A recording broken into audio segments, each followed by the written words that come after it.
Spirit Fitness CG800 E-Glide Trainer Assembly Instructions. First, we're going to need to take the box top off, then you can begin removing all of the parts from the plastic and removing all the styrofoam. Then you can begin assembly.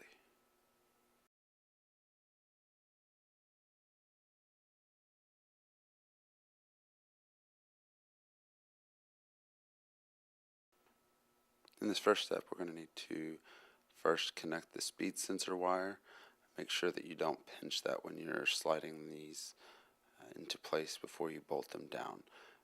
You'll need to make sure that all 4 of these bolts are extremely tight so that there's not any play and so that you don't get any noise later.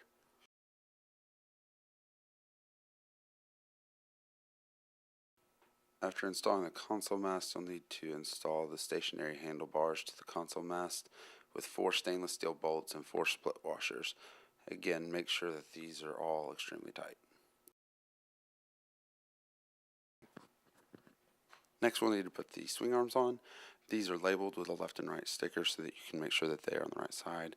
You'll want to use the stainless steel bolt and a cup washer on each side and make sure that these are extremely tight as well. After you've tightened it, you can put a cap on either side and then move on to the next part of the assembly. In this next part of the assembly, you'll need to feed the sweat drain tube into the foot pad, and then using the screws provided, you can put 6 screws in each one of these pads, and that will hold those down securely.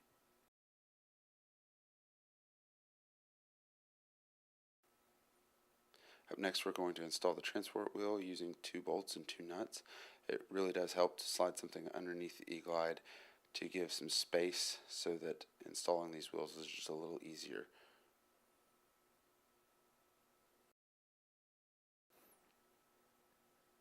After installing the wheels, we can put batteries in the console, then connect the 2-pin connector to the back of the console, and then using 4 screws, we can tighten the console down to the console mast.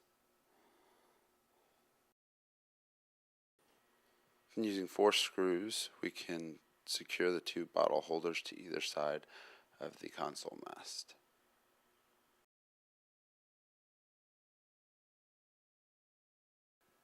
Then we can snap the 4 end caps onto the cup washers on the left and right pedal arm assemblies.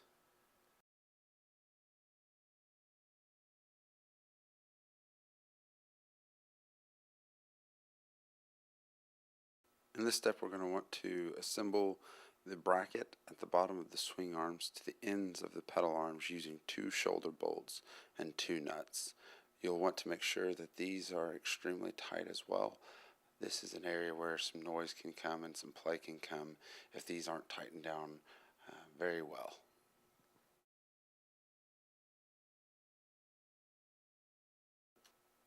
In this last step, we'll put the levelers and end caps in.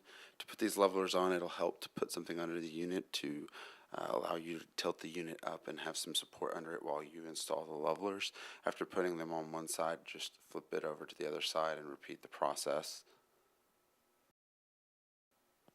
Then for the last step, after putting all of the levelers on both sides, you can come back in and put all 6 of the end caps on, 3 on each side, and it will help to have a rubber mallet to put these into place with.